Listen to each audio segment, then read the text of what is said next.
Espero que se encuentren muy bien. Vamos a continuar con las clases virtuales. Hoy 2 de abril es el segundo tema y vamos a presentar el diseño de miembros en tensión axial.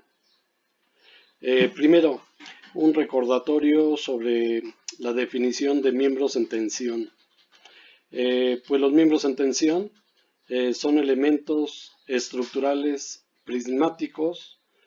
Prismático significa de sección transversal constante y que están sujetos en cualquier sección transversal a su eje longitudinal a esfuerzos de tensión uniformes que son producidos por las fuerzas que actúan a lo largo de sus ejes centroidales. Los elementos en tensión son muy comunes en estructuras y a los elementos que trabajan preponderantemente a tensión se les denomina tirantes. Del lado izquierdo tenemos aquí unas rampas de un edificio de la UNAM Morelia y las rampas están colgadas y están soportadas por estos tirantes que están dispuestos en pares. Y del lado derecho tenemos cuatro tirantes que están soportando pues una plataforma con un equipo mecánico. ¿Qué características tienen los elementos que trabajan a tensión axial?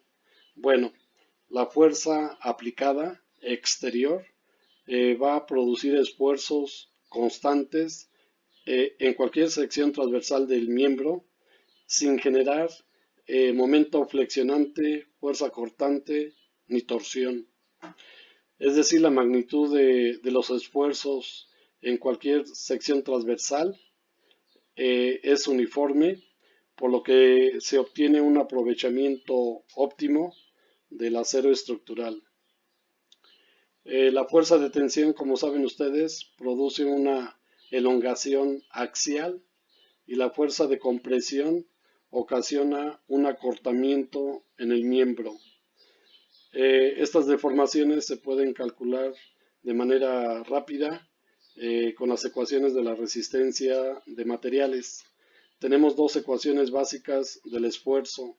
El esfuerzo es carga sobre área, pero el esfuerzo también es el módulo de elasticidad por la deformación unitaria, que es la famosa ley de Hooke.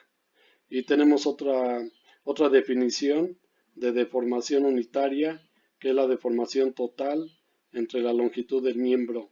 Con estas tres ecuaciones básicas podemos determinar las elongaciones totales o los acortamientos totales en el caso de miembros en compresión axial. Un miembro en tensión, pues es el elemento estructural más simple y eficiente de un sistema estructural, de manera que las estructuras que se resuelven con base en elementos en tensión axial, pues son estructuras muy eficientes y a la vez económicas. Dentro de estas estructuras tenemos las suspendidas y las colgantes. El arquitecto Norman Foster, arquitecto mundial reconocido en el diseño de aeropuertos, pues ha proyectado muchas estructuras con elementos en tensión axial. Otra característica importante de los miembros en tensión es que los esfuerzos residuales que se producen en los perfiles laminados durante el enfriamiento del material, estos esfuerzos residuales no afectan directamente la resistencia de diseño ni la resistencia disponible de los miembros en tensión. El acero pues ya tiene esfuerzos residuales inherentes una vez que se produce en las plantas siderúrgicas o en las plantas productoras de acero estructural. Por ejemplo, en una placa, como tenemos aquí en la izquierda, en la sección central tenemos esfuerzos residuales de tensión y en los bordes de la placa tenemos esfuerzos residuales de compresión. En una sección laminada H o I y R, en los patines, por ejemplo, tenemos en los bordes de los mismos esfuerzos residuales de compresión, y en la zona de unión de patines con el alma, que es la zona que se enfría más lentamente, aquí van a aparecer esfuerzos residuales de tensión. Y en el caso del alma, en la sección central, vamos a tener esfuerzos residuales de compresión. Entonces, estos esfuerzos pues son inherentes en el acero estructural. Otra característica es que los agujeros que tenemos que hacer en placas o en perfiles laminados, utilizados como miembros en tensión, pues van a ocasionar concentraciones de esfuerzos y van a debilitar las secciones transversales resistentes a las fuerzas de tensión.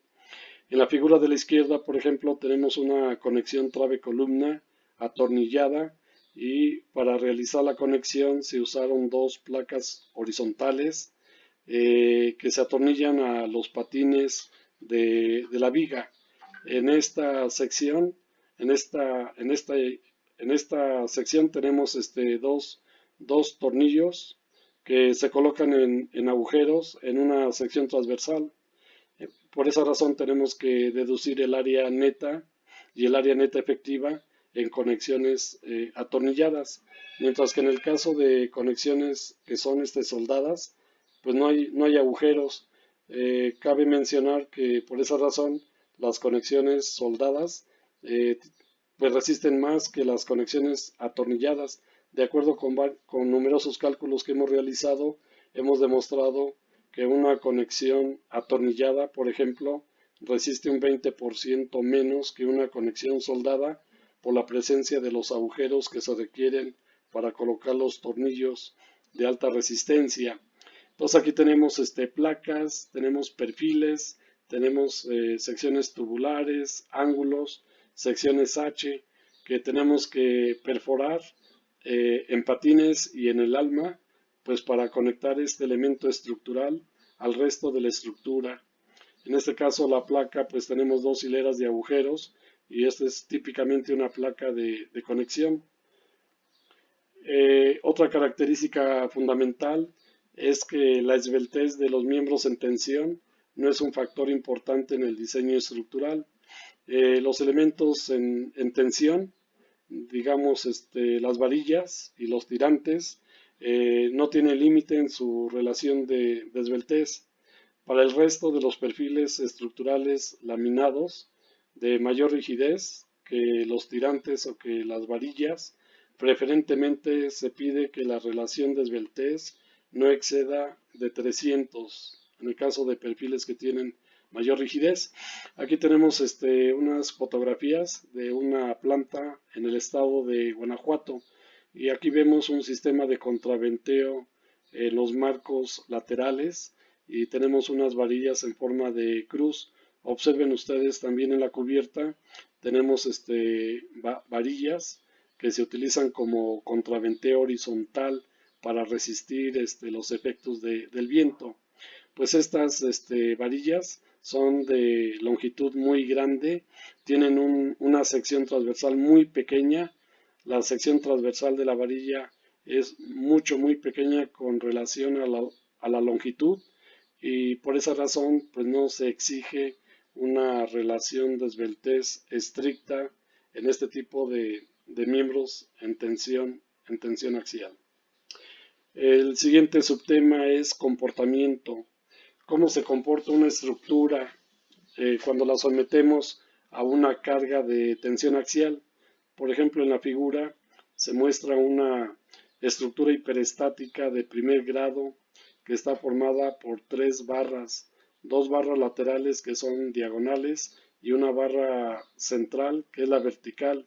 Las tres barras se unen en este punto común D, y vamos a aplicar una fuerza externa desde cero hasta encontrar la carga que ocasiona la falla de esta estructura hiperestática de primer grado. La solución de esta estructura pues la podemos encontrar en los libros de resistencia de materiales. Aquí no tenemos tiempo para resolverla, pero simplemente les quiero comentar que que las estructuras de acero tienen una capacidad para distribuir los esfuerzos a secciones menos solicitadas. Y, por ejemplo, para esta estructura hiperestática, su respuesta se puede representar en una gráfica que nos relaciona la carga en el eje vertical con la deformación axial en el eje horizontal. Tenemos tres modos de comportamiento como se aprecia en la figura. Primero, la estructura se comporta elásticamente, es decir, su respuesta es elástica cuando aplicamos una carga o una fuerza exterior pequeña y después removemos la fuerza. De acuerdo con la teoría de la elasticidad, una estructura, mientras no se aplique una fuerza mayor que la que ocasiona la afluencia, el elemento estructural o la estructura regresan a su forma y dimensiones iniciales. Cuando seguimos aplicando la carga, si observan ustedes aquí en la figura, la primera barra que se va a plastificar va a ser la central. En ella está aplicada directamente la fuerza exterior, mientras que las barras laterales van a trabajar todavía elásticamente, de manera que la estructura, una vez que se plastifica la barra central, puede mandar el excedente de carga a las barras laterales diagonales, y por esa razón tenemos un comportamiento de flujo plástico restringido. Una barra ya se plastificó y las otras dos están trabajando elásticamente. Tenemos que seguir incrementando la carga hasta que las tres barras se plastifiquen. En ese momento, entonces, el comportamiento de la estructura es flujo plástico no restringido. La estructura ya no puede soportar más carga, su máxima carga es PU, y una vez que se alcanza este nivel de carga, si observan ustedes, la estructura se deforma de manera ilimitada hasta que se produce la falla. Este es el flujo plástico no restringido y representa justamente el límite de utilidad estructural de un elemento o de una estructura. El miembro tiene una capacidad de carga importante y este representa la resistencia máxima de la estructura. La falla pues es inmediata, mientras que en el flujo plástico restringido eh, este inicia pues cuando la estructura termina su comportamiento elástico y las dos barras todavía están trabajando elásticamente y la barra central es la que se ha plastificado. Vamos a ver dónde encontramos elementos en tensión axial en estructuras reales. Bueno, pues en todas las armaduras de cualquier tipo, Pratt, Warren, San Francisco, Tijeras, Fink, Baltimore, etcétera, pues vamos a encontrar barras en tensión y en compresión axial. En las armaduras siempre vamos a tener fuerzas axiales simples de tensión y compresión. Entonces, en todos los arreglos de celosía vamos a tener elementos que son en tensión y otros que trabajan a compresión axial. Pueden ser armaduras que soportan cargas relativamente grandes, como esta armadura de entrepiso, donde tenemos una losacero con una capa de concreto, o pueden ser armaduras que soportan cubiertas ligeras a base de láminas tipo multipanel, y las armaduras pues por esa razón están fabricadas con perfiles menores, o armaduras que les llamamos mega armaduras que se usaron hace varios años, por ejemplo, para resolver fuertes volados.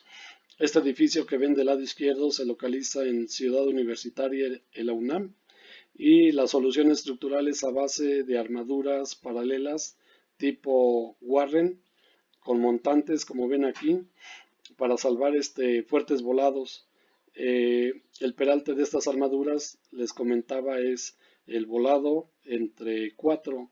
Si aquí tenemos 16 metros de volado, el peralte de la armadura será del orden de 4 metros. Estas armaduras se integran a las fachadas del edificio y el arquitecto pues tiene un doble beneficio. Son sistemas estructurales y al mismo tiempo son elementos que van a aportar riqueza al proyecto arquitectónico. Y del lado derecho pues tenemos una estructura similar, resuelta con el concepto de mega armaduras. Es un edificio corporativo en Morelia, Michoacán, de Cinépolis, y que más o menos se resolvió con el mismo criterio y el mismo concepto del edificio de la izquierda. Por ejemplo, en naves industriales o estructuras fabriles, en bodegas y otras instalaciones industriales, pues el uso de las armaduras es muy frecuente. Aquí tenemos una estructura, esto es en Uruapan, Michoacán. La imagen me la compartió la arquitecta Mayra y corresponde a una nave de almacenamiento en la ciudad de Uruapan.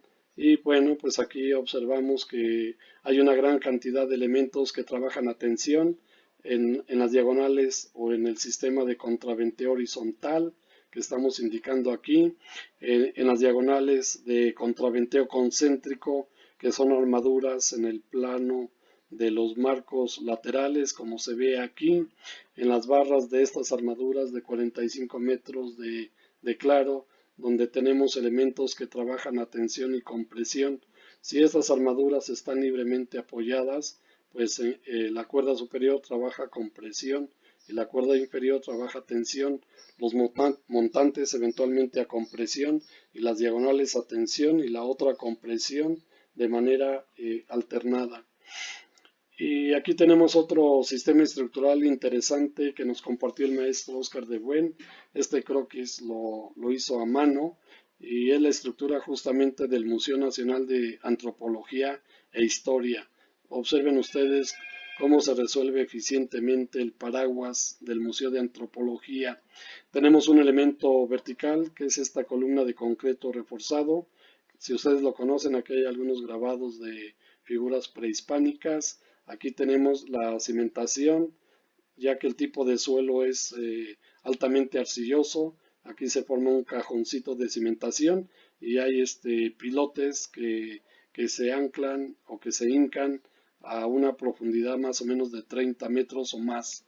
La columna, que es el elemento vertical portante, en la parte superior se van a anclar unos tirantes que van a soportar las traves, estas traves que van a formar la cubierta del vestíbulo del Museo de Antropología e Historia.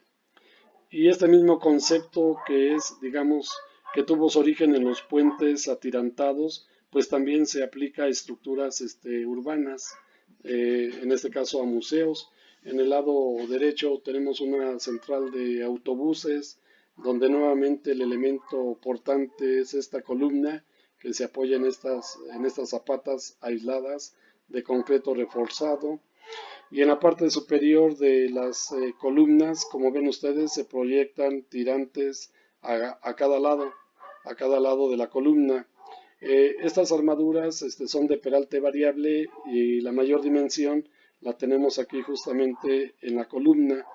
Y la armadura pues tiene que proteger estas unidades de transporte foráneo, y las armaduras se soportan eficientemente con estos tirantes diagonales, que pueden ser tubos circulares en general, que pueden ser cables o que pueden ser varillas dependiendo de la carga que se está transmitiendo. Entonces aquí el sistema estructural básico es la columna, la armadura y los tirantes. Y las armaduras pues tienen barras que van a trabajar a tensión, igual el tirante que estamos viendo aquí a cada lado de la columna. Un sistema estructural interesante y eficiente.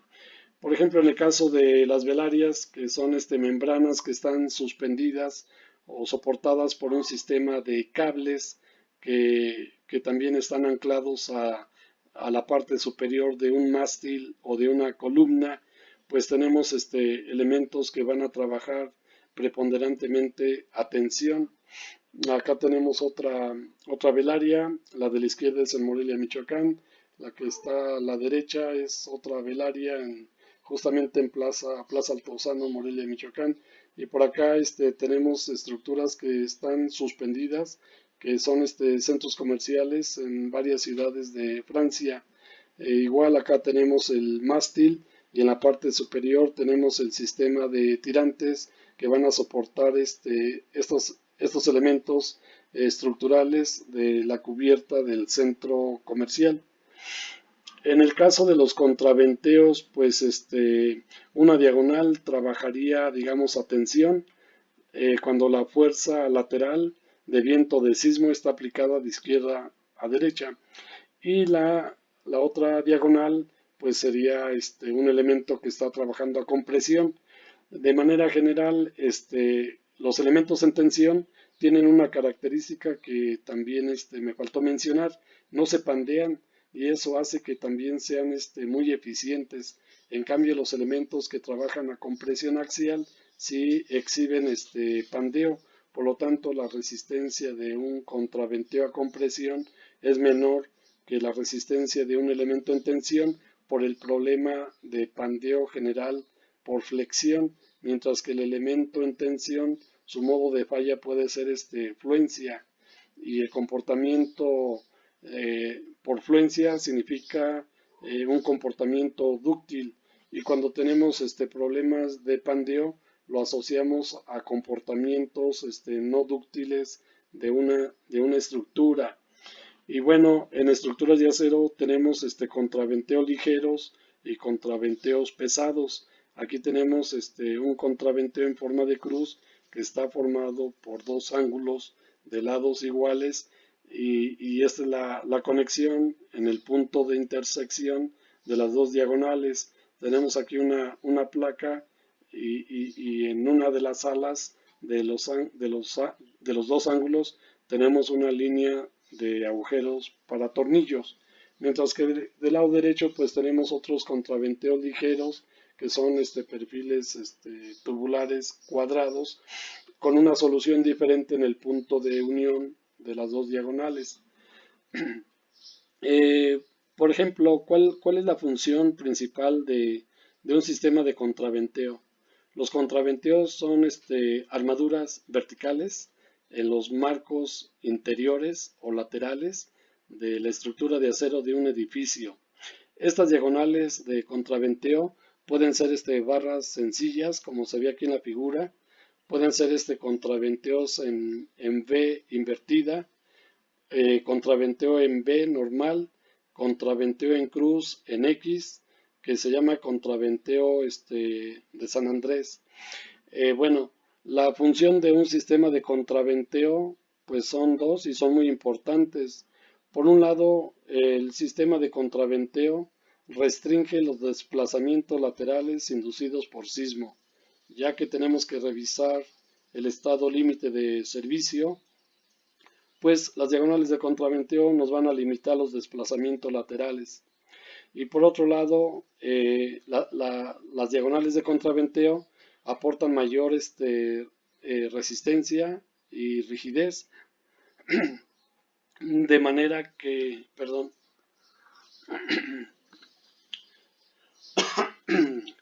bien, de manera que los contraventeos pueden reducir las secciones de traves y de columnas. Y del lado derecho tenemos el uso de contraventeos pesados para edificios altos o muy altos o rascacielos. Y entonces aquí ya las diagonales de contraventeo, si observan ustedes, pues son secciones también IR o H, ya son secciones pesadas. Y tenemos dos alternativas de solución o varias para resolver la conexión entre las diagonales de contraventeo, que en este caso se sueldan o se unen contra el patín superior y patín inferior de la viga, y en estos puntos donde hay gran concentración de carga necesitamos colocar pares diatizadores que van en los dos lados del alma de la viga. Entonces, pues hay que diseñar correctamente las diagonales de contraventeo. Aquí tenemos unas imágenes que nos proporciona el programa justamente RAM, RAM Connection, para revisar contraventeos pesados en estructuras altas, como es el caso, por ejemplo, de la famosa torre de Pemex, un edificio que durante muchos años fue el más alto en la Ciudad de México. Y del lado derecho, pues tenemos el edificio de Vancomer, que fue uno de los últimos proyectos del maestro Oscar de Buen. Y en todas las caras de este edificio, en todos los marcos de fachada, pues se observa el sistema de contraventeo vertical, que es a base de diagonales excéntricas que no convergen o no llegan a un punto común, como se ve aquí en la imagen. Este sistema estructural, pues a base de elementos que forman un sistema de contraventeo vertical, donde hay elementos que trabajan a tensión y otros a compresión, pues son muy eficientes para estructuras ubicadas en zonas de alta sismicidad. Acá tenemos un edificio de la UNAM en Campus Morelia, donde otra vez se retoma el concepto de suspender esta rampa de acceso de concreto reforzado por medio de tirantes que están unidos a las vigas superiores de la azotea de la cubierta y que soportan 8 tirantes, pues más o menos 32 toneladas de concreto reforzado, que es la losa de la rampa. Y por acá de este lado derecho tenemos un estadio de fútbol, si no mal recuerdo es en Ciudad Juárez, y donde aquí mostramos el concepto de columna eh, y el sistema de tirantes para soportar esta cubierta ligera para proteger las gradas del estadio. Entonces son conceptos estructurales muy eficientes. Tenemos acá una maqueta que fue desarrollada por estudiantes de la Facultad de Arquitectura de la Universidad Michoacana, una maqueta que representa la alberca olímpica de la Ciudad de México, donde tenemos 3 ejes de columnas que van a soportar 2 cubiertas colgantes, donde tenemos un sistema de cables ortogonales principales para formar una retícula, y estas columnas pues están soportadas o apoyadas también en estos puntos de cimentación que se llaman muertos de concreto, que son los anclajes de estos tirantes de las columnas. Y del lado derecho pues tenemos armaduras especiales de grandes claros para un aeropuerto internacional en Tailandia. Todos los elementos estructurales son tubos OC. Una vez que definen ustedes una armadura, pues esta se replica una gran cantidad de veces y ya generamos una estructura espacial. Nótese que en este caso que las armaduras intencionalmente son aparentes porque el arquitecto justamente quería destacar la estética de las armaduras de la estructura. Hace muchos años en todo el mundo se desarrollaban estructuras espaciales o tridimensionales, que digamos que es una variante de las armaduras planas. En este caso, el concepto estructural, pues es la armadura plana tipo Warren. Las barras diagonales normalmente se buscan que tengan una inclinación o una orientación a 45 grados, y la forma de conectar o de unir todas las barras son por medio de estos nudos que tienen perforaciones y en los cuales se insertan las barras, que en su extremo también tienen una parte roscada que se introduce en el agujero del conector para que estas armaduras espaciales se puedan armar directamente en el campo y de una manera muy rápida. En el mundo hay una gran cantidad de patentes para resolver el tipo de conexiones entre barras de una estructura tridimensional o espacial.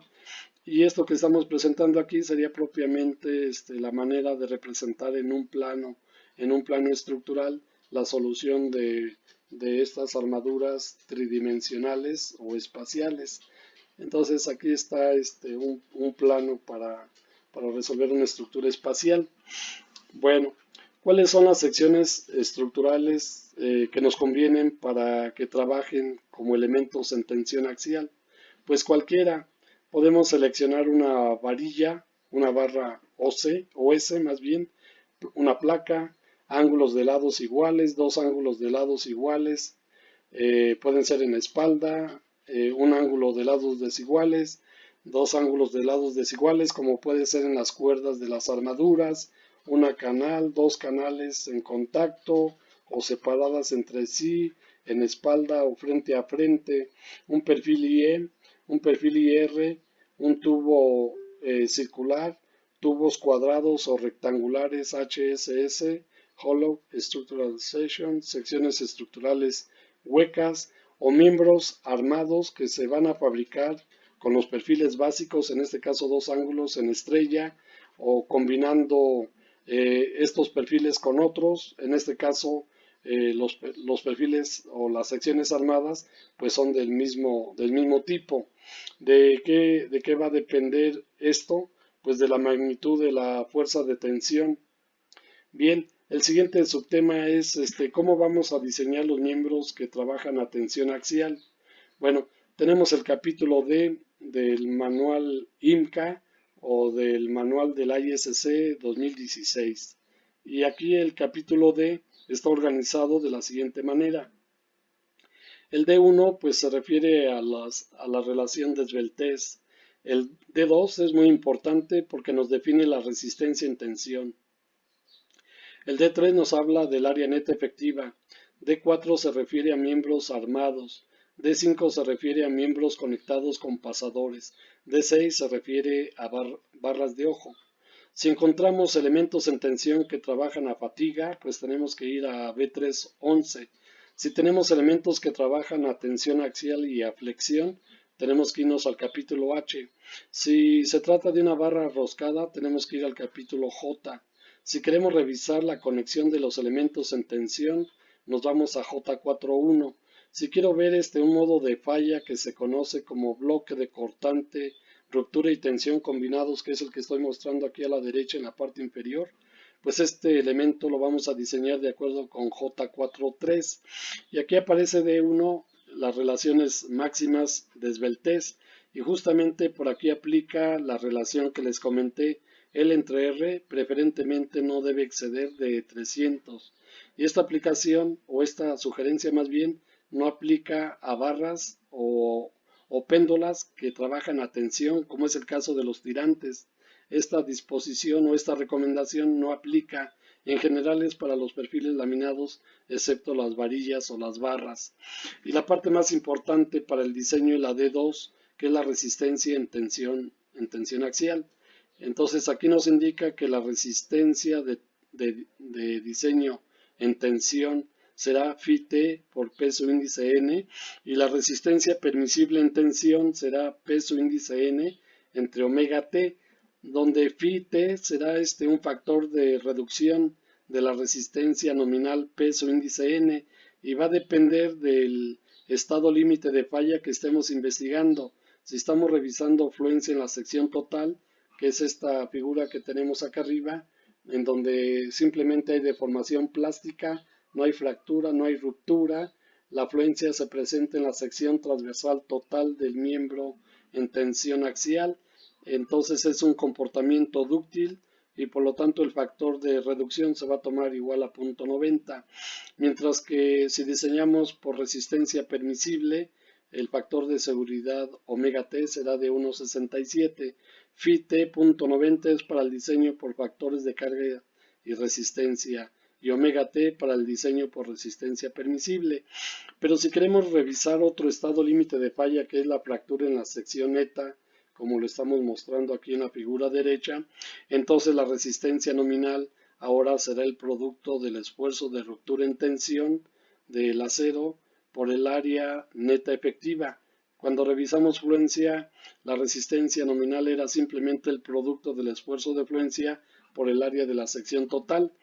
Y cuando revisamos fractura, que es un comportamiento frágil, el factor de reducción se toma igual a 0.75 para el diseño con el método LRFD y el factor de seguridad se toma igual a 2 cuando queremos diseñar con el método ASD.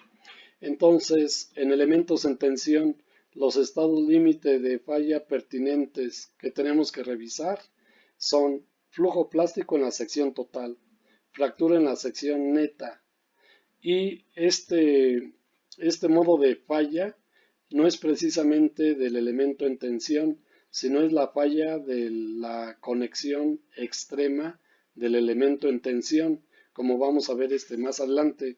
Esta parte de este ángulo que está trabajando en tensión se puede arrancar en dos planos, un plano que va a trabajar a tensión y otro plano que va a trabajar a cortante. Entonces, por esa razón, este modo de falla no aparece en el capítulo D, sino que se recomienda que se revise en la sección J4.3, que es el capítulo de diseño de conexiones. Bien, ¿cómo se presentan los dos modos de falla? Lo que estamos viendo aquí es el modo de falla por fluencia. Entonces, observen ustedes que aquí hay deformación plástica. Entonces significa que aquí en una sección transversal la, la fuerza va a ocasionar esfuerzos de magnitud Fy, que es el esfuerzo de fluencia del acero. Esto es por LRFD y esto que tenemos abajo es por diseño por ASD, pero el modo de falla se denomina fluencia por tensión, que representa la plastificación del acero sin fractura o ruptura, es decir, comportamiento dúctil, comportamiento máximo, comportamiento ideal. Y luego tenemos el segundo modo de falla que es por fractura o ruptura en secciones transversales o perpendiculares a la dirección de la fuerza de tensión axial. Esto es por LRFD y este es por ASD. Este modo de falla se conoce entonces como fractura por tensión y tenemos que calcular el área neta a través de esta sección perpendicular a la fuerza de tensión axial. En este caso, si es un ángulo y solamente hay un solo agujero, una sola hilera en el alma o en el ala vertical del ángulo, pues al área total le tenemos que descontar en cada una de estas trayectorias un agujero para tornillo. Y aquí tenemos un procedimiento básico para diseñar miembros en tensión. Entonces, si yo voy a revisar fluencia por tensión, por ejemplo, si se trata de determinar o seleccionar un perfil en un problema dado que está trabajando a tensión, pues la resistencia de diseño yo la puedo igualar con la carga factorizada que corresponde a la combinación de cargas LRFD y esta ecuación la igualo y de aquí puedo despejar el área de la sección transversal. Y el área de la sección transversal sería la carga factorizada entre el factor de reducción, entre el esfuerzo de fluencia. Y si hago lo mismo para el modo de falla de fluencia por tensión, pues establezco mi requisito de diseño. En este caso la resistencia nominal se divide entre el factor de seguridad omega y el área que necesito es la carga de servicio PA sin factores de carga por el factor de seguridad dividido entre el esfuerzo de fluencia. Y también puede establecer un criterio de diseño con base en la fractura por tensión en el área neta. Entonces partimos de las ecuaciones básicas de la sección D2 del capítulo D y esta ecuación igualamos a la carga factorizada. Como en este caso hay agujeros para tornillos, pues el área neta efectiva va a ser igual al área neta multiplicada por un factor que se conoce como rezago de cortante U y que se determina con una tabla que vamos a ver más adelante. Aquí interviene el área neta y el área neta es, por definición, es el área total menos el área que se pierde por la presencia de los agujeros en una sección transversal del miembro que está trabajando a tensión.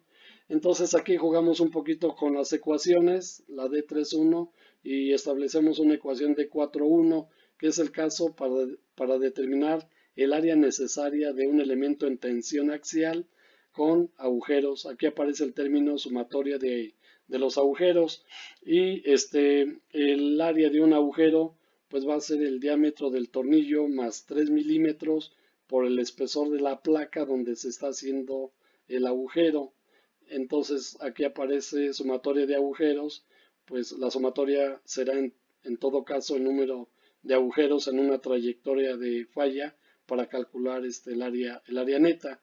Establecemos los requisitos de diseño con base en las ecuaciones que comentaba del capítulo D y ya podemos establecer nuestras propias ecuaciones que nos permiten determinar el área necesaria de un elemento en tensión axial de acuerdo con el método LRFD o con el criterio de diseño ASD.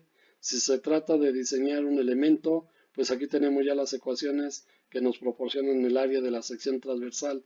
Conocemos las propiedades del material, conocemos los factores de reducción, conocemos las cargas de diseño y la carga de servicio a la que está sujeta el elemento estructural, conocemos el diámetro del tornillo, conocemos los espesores donde se están haciendo los agujeros y por lo tanto podemos conocer el área de la sección transversal. En el capítulo D, por ejemplo, la sección D3 nos indica cómo calcular el área neta efectiva. Entonces, en estructuras de acero trabajamos con tres áreas: área total, área neta y área neta efectiva. Y el área neta efectiva va a ser igual al área neta multiplicada por un factor de relajación por cortante, cortante diferido, en inglés es shear lag, y nosotros lo traducimos como factor de rezago por cortante. La D4 se refiere a miembros armados, la D5 se refiere a miembros conectados con pasador y la D6 se refiere a barras de ojo. Vamos a hablar un poquito de este factor de rezago por cortante. ¿De qué depende este factor? Pues de la manera en que esté conectado el elemento en tensión. Por ejemplo, en este caso tenemos un ángulo de lados iguales que está soldado a una placa que representa el resto de la estructura. Solamente un ala del ángulo es el que está afectado por la soldadura de filete que se está indicando aquí y que me está señalando que tengo que depositar dos cordones de soldadura de filete longitudinales, uno en cada borde del ángulo contra la placa, lado cercano y lado lejano. Bueno, entonces el factor de rezago por cortante tiene que ver con lo siguiente.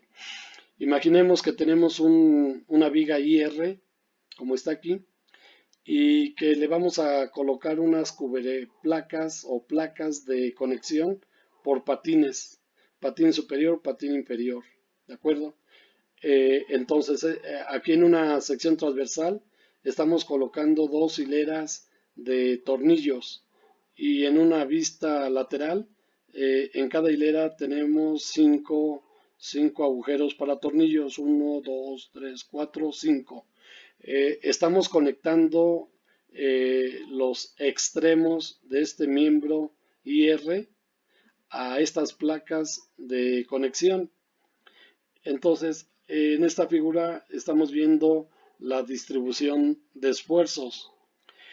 Como sabemos, donde hay agujeros en una pieza de acero estructural, habrá concentraciones de esfuerzos. La concentración de esfuerzos se presenta entonces aquí en la zona de los agujeros donde vamos a colocar los tornillos. Más allá de la conexión, la distribución de esfuerzos ya es uniforme, ya es constante como se ve aquí, pero en la zona extrema de la conexión tenemos concentración de esfuerzos. Y de hecho hay una parte del alma del perfil IR que no trabaja. Y vamos a indicar que la longitud de la conexión es la distancia que hay entre los dos tornillos extremos. Aquí le estamos indicando, tenemos 5 tornillos y la longitud de la conexión la vamos a llamar L mayúscula. Bueno, entonces aquí estamos comentando que a una cierta distancia donde estamos haciendo la conexión, los esfuerzos no son uniforme y no todas las partes de la sección transversal del miembro en tensión están conectadas a las placas. En este caso solamente los patines son los que estamos afectando en la conexión. El alma no la estamos afectando y consecuentemente vamos a tener concentraciones de esfuerzos. Estos esfuerzos van a disminuir en las partes unidas que son los patines y se van a anular en el extremo. Esta disminución de esfuerzos derivada de la concentración ocasionó una disminución de la eficiencia de la sección neta y justamente a esta reducción de eficiencia de la sección neta es la que se conoce como rezago por cortante, cortante diferido o relajación por cortante, shear lag. Bien, y la manera de calcular este factor U que multiplica el área neta para obtener el área neta efectiva, pues vamos a hacer uso de la tabla de 3.1. El título de la tabla es factores de rezago por cortante para conexiones de miembros en tensión. Y la tabla nos presenta 8 casos comunes. Y tenemos una figura en la última columna, bueno, no en todas, como ven aquí faltan algunas figuras, que nos ilustra más o menos cómo se está conectando el miembro en tensión al resto de la estructura. Entonces, el caso 1, por ejemplo, nos indica todos los miembros en tensión en los que la carga de tensión se transmite directamente a cada uno de los elementos de la sección transversal por medio de sujetadores o soldaduras. Y en este caso, pues el factor U vale 1. Y el caso 2, todos los miembros en tensión excepto perfiles HSS, secciones estructurales huecas, cuando la carga de tensión se transmite a alguno, pero no a todos los elementos que constituyen la sección transversal por medio de sujetadores o soldaduras longitudinales en combinación con soldaduras transversales.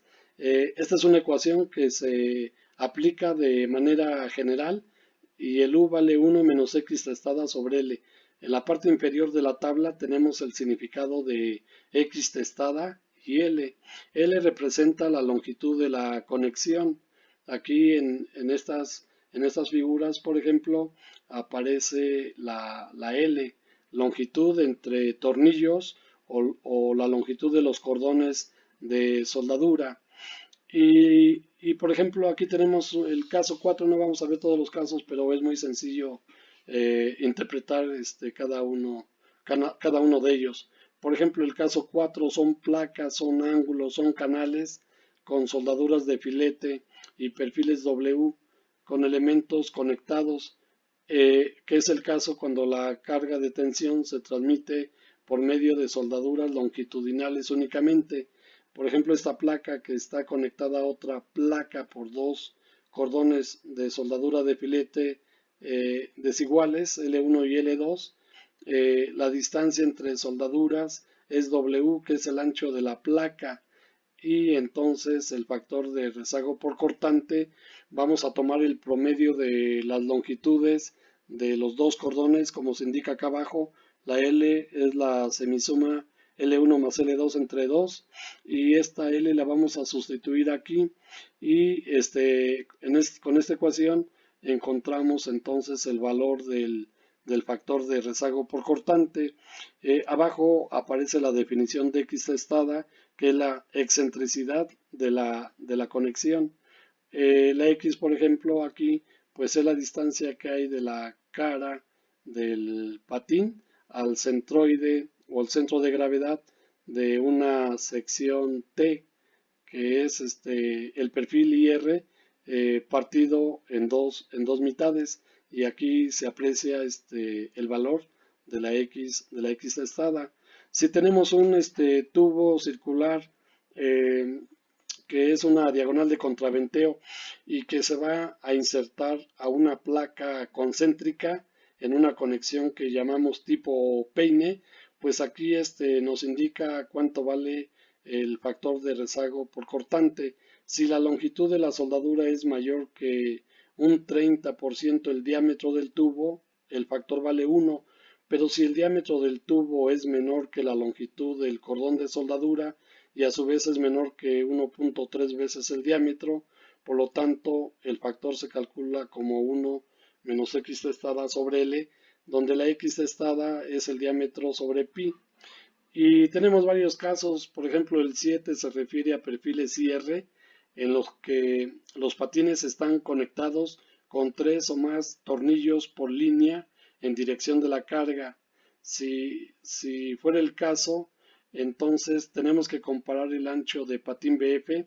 Si es mayor o igual que 2/3 del peralte del perfil IR, U vale 0.90. Si el ancho del patín es menor que 2/3 del peralte, el factor de rezago se toma igual a 0.85, pero tiene que haber por lo menos 3 o más tornillos por línea en dirección de la carga de tensión axial.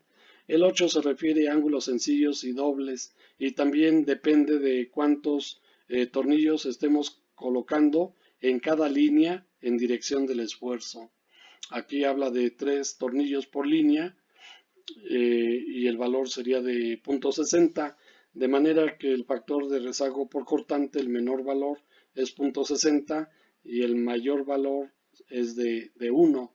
¿Sí? Es un factor entonces de reducción y que se conoce como factor de rezago por cortante. Del lado derecho tenemos el caso, la definición de la longitud de la conexión L con cuando tenemos agujeros que están colocados en 3 bolillos, en zigzag o simplemente en diagonal. Aquí tenemos cuánto vale la L.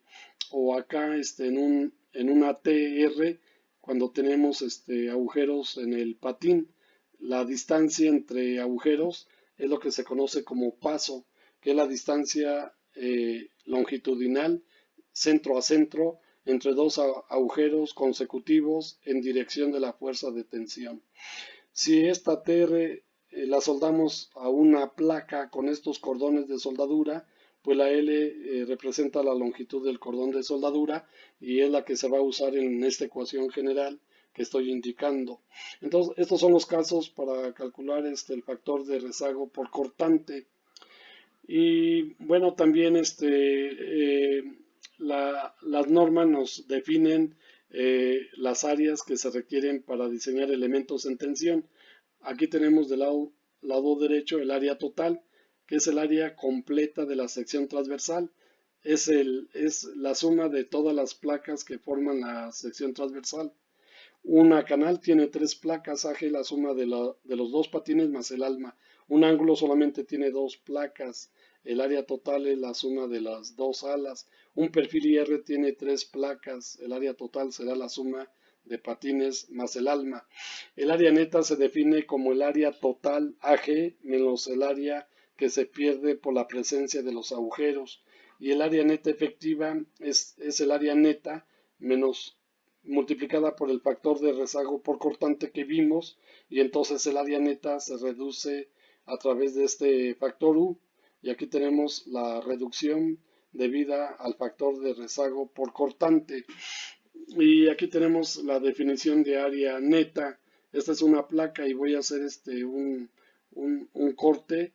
La placa, aquí hay una fuerza de tensión aplicada y tengo 3 hileras de tornillos en dirección de la fuerza aplicada, pero el área neta se mide en una sección perpendicular a la fuerza de tensión. Si represento esta sección a través de los agujeros, pues estamos viendo aquí que tengo que descontar 3 3 agujeros que se calculan igual al diámetro del tornillo más 3 milímetros. En el caso de este perfil IR, lo vamos a conectar por los patines y por el alma. En el alma hay 3 agujeros y en los patines hay 2 hileras de agujeros. En la sección transversal, para calcular el área neta es igual al área total menos el área que se pierde en los patines, que son 4, y menos el área que se pierde en el alma, que serían 3. Por ejemplo, acá tenemos una canal. Si queremos calcular el área neta a través de una sección perpendicular a la fuerza de tensión, entonces tenemos que descontar dos agujeros en los patines y tenemos que descontar 3 agujeros en el alma. En las normas se define S, que ya lo comenté, y G, que representa el gramil. S es la distancia longitudinal entre dos agujeros consecutivos en dirección de la fuerza de tensión, y G se llama gramil, es la distancia transversal entre dos agujeros consecutivos, pero es en esta dirección transversal. Esa es una conexión atornillada, traslapada, y aquí estamos representando los agujeros para tornillos. Y cuando se calcula la resistencia disponible de esta junta atornillada, pues tenemos que analizar varias trayectorias de falla. Tenemos la trayectoria de falla 1, que es una trayectoria totalmente perpendicular, y luego tenemos la trayectoria 2, que atraviesa 3 agujeros para tornillos. La trayectoria 1 solamente atraviesa 2 agujeros para tornillos. Si los agujeros están colocados en zigzag, entonces tenemos que aplicar en el cálculo del área neta efectiva el término S cuadrada sobre 4G, se lo tenemos que sumar al área neta, y aquí está la definición de paso y aquí está la definición de gramil.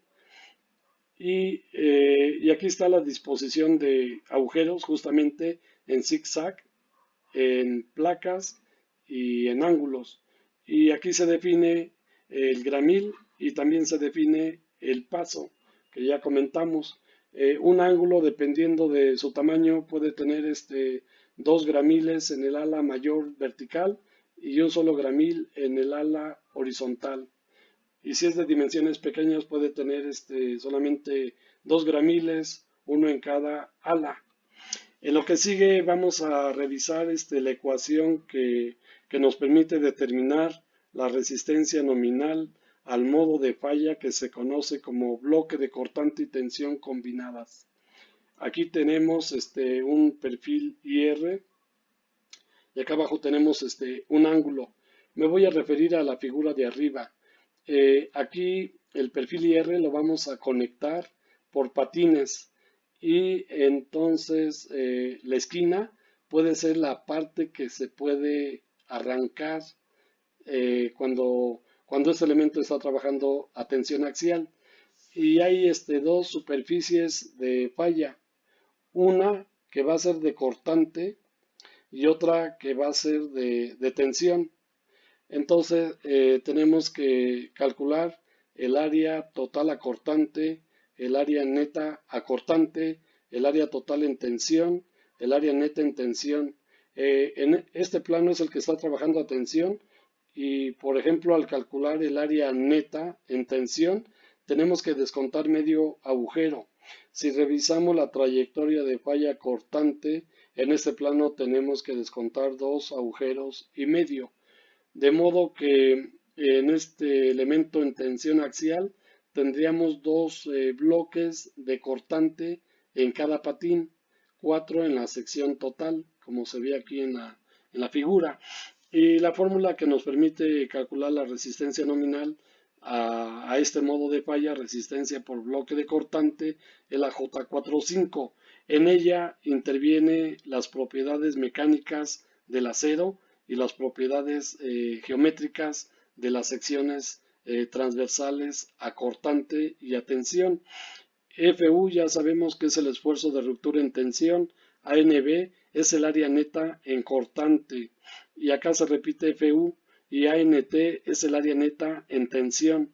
Y este término no debe exceder el segundo, donde FY es el esfuerzo de fluencia del acero, AGB, G significa gross, B cortante, área total acortante. Y acá tenemos un coeficiente VS que va a depender de la distribución de los esfuerzos, si son uniformes o no uniformes. Y FU ya lo definí, ANT, área neta en tensión. Y como estamos revisando un modo de falla frágil, el factor de reducción phi para el método LRFD va a ser 0.75. El factor de seguridad para ASD será de 2. Y este factor VS dijimos que vale 1 en el caso de que los esfuerzos de tensión sean uniformes. Si los esfuerzos de tensión no son uniformes, VS se toma igual a 0.5. ¿Y cómo sabemos esto? Bueno, ahorita vemos una figura donde se ilustra los valores de VS. ¿Dónde se presenta este modo de falla ruptura por bloque de cortante? Pues observen, aquí tenemos estos casos. Me voy a referir solamente a la imagen de la derecha. Cuando hacemos la conexión de una viga secundaria a una trave o viga principal por medio de un ángulo o de una placa, pues hacemos agujeros en el alma de la viga y en la placa de cortante o en el ángulo, porque vamos a colocar aquí tres tornillos de alta resistencia. Entonces el modo de falla se genera en dos planos perpendiculares, uno que trabaja cortante, en el que tengo que descontar dos agujeros y medio, y otro plano perpendicular horizontal que es de tensión, donde solamente tengo que descontar medio agujero.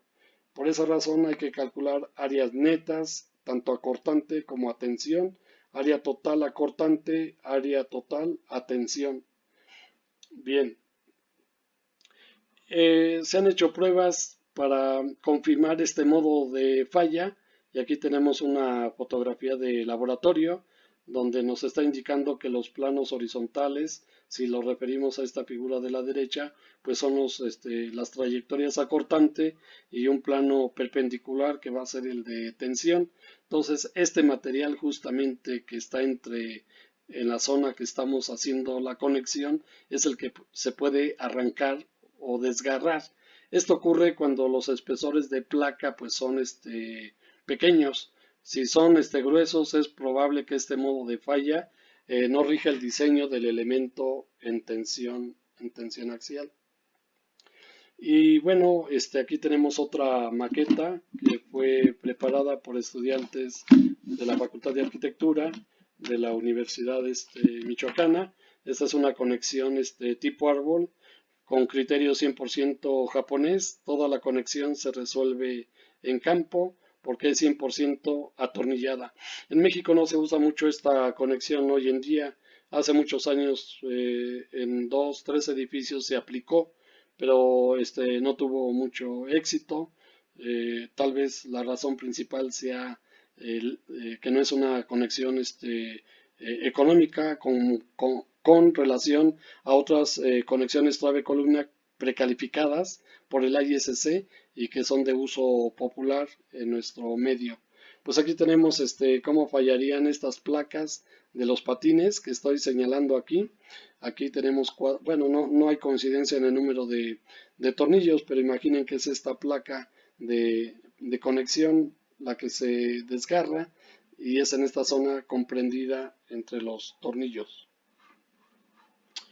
Aquí tenemos esta figura en la que nos indica cuál es el factor VS que tiene que ver con la distribución de esfuerzos de tensión. La mayoría de los casos VS es 1. Aquí tenemos un ángulo soldado. Acá tenemos tornillos que están colocados en una sola hilera, en una viga, digamos, secundaria. Acá tenemos una diagonal de contraventeo con una sola hilera de agujeros para tornillos. Acá tenemos una placa de conexión para una diagonal de contraventeo pesada y tenemos dos hileras de agujeros para tornillos. Acá tenemos un ángulo que se va a atornillar a esta placa de conexión y aquí tenemos un ángulo soldado al alma de esta viga secundaria. Y en todos estos casos, si se presentan, tomamos VS igual a 1. ¿Y cuándo vale este VS.5? Pues cuando tenemos esta viga recortada o despatinada, pero colocamos varias hileras de agujeros para tornillos. Observen ustedes, este triangulito representa la distribución no uniforme de esfuerzos, a diferencia de lo que tenemos acá cuando solamente hay una sola hilera. En estos casos, el factor VS se va a tomar igual a 0.5. Y hay otro requisito u otra revisión que tenemos que realizar en el caso de elementos en tensión. No es precisamente el elemento en tensión lo que podemos revisar con el criterio de sección Whitmore. Este aplica principalmente para las placas de conexión o placas de nudo. Por ejemplo, aquí tenemos una mega armadura y esta es la placa de nudo. Esta es la cuerda inferior, que es un perfil IR. Es una mega armadura que puede salvar un claro, digamos, de 60 metros, más o menos.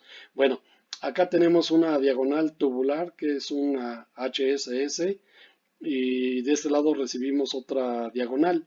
Bueno, me voy a concentrar a la diagonal de la derecha. Aquí está el eje centroidal de esta diagonal que va a llegar a este punto, justamente este punto donde se interceptan los ejes de las barras, es el que se conoce como punto de trabajo, work point. Bueno, la sección de Whitmore nos indica lo siguiente. Tenemos que trazar líneas con una orientación de 30 grados, donde empieza el cordón de soldadura en los dos cordones. Y luego donde termina este cordón de soldadura, que es el extremo de este tubo, vamos a trazar una línea recta. Donde se corte la línea que va a 30 grados con esta recta, nos va a definir estos dos puntos que representan el ancho de la sección de Whitmore. De manera que el ancho efectivo W, en este caso, pues si observan ustedes, como conozco el ángulo de 30 grados y conozco la longitud de la soldadura LW, yo puedo aplicar la función tangente de 30 grados y conozco el ancho del tubo B. Por lo tanto, el ancho de la sección de Whitmore será el ancho del tubo más dos distancias iguales que van a ser dos veces la longitud de la soldadura multiplicada por la tangente de 30 grados, y con esto obtengo el ancho de la sección de Whitmore. Y acá tenemos el caso entonces cuando tenemos las dos conexiones, una conexión atornillada y una conexión soldada. El procedimiento consiste en trazar las rectas a 30 grados desde el último tornillo, el tornillo interior, hasta el tornillo último extremo. Y estos dos puntos nos definen la WE o LE, que representa el ancho de la sección de Whitmore. Y acá está para el caso de soldaduras, que es lo mismo que vimos en la lámina anterior. Así es como se determina el ancho de la sección Whitmore. En laboratorio se ha observado este modo de falla. Observen ustedes, aquí tenemos un tubo, acá tenemos un acercamiento y la parte que se desgarra es en la placa de nudo frente a la sección del tubo. Imaginen que trazamos rectas a 30 grados donde empieza el cordón de soldadura de filete, o donde hay tornillos, el tornillo interior hasta el último tornillo. Trazamos las rectas a 30 grados y conocemos el tamaño de este elemento en tensión, y con esto definimos el ancho de la sección de Whitmore. Les vamos a presentar un ejemplo donde apliquemos este concepto también. Bueno, hemos terminado la parte teórica, los conceptos básicos y fundamentales para el diseño de miembros en tensión axial. Les agradezco su paciencia. Les vamos a compartir este video y voy a preparar dos ejemplos de diseño de miembros en tensión y se los vamos a compartir y a mandar a sus correos o a la plataforma que hemos preparado para estas clases virtuales. Cuídense mucho y estaremos en comunicación. Buena tarde y muchas gracias de nuevo.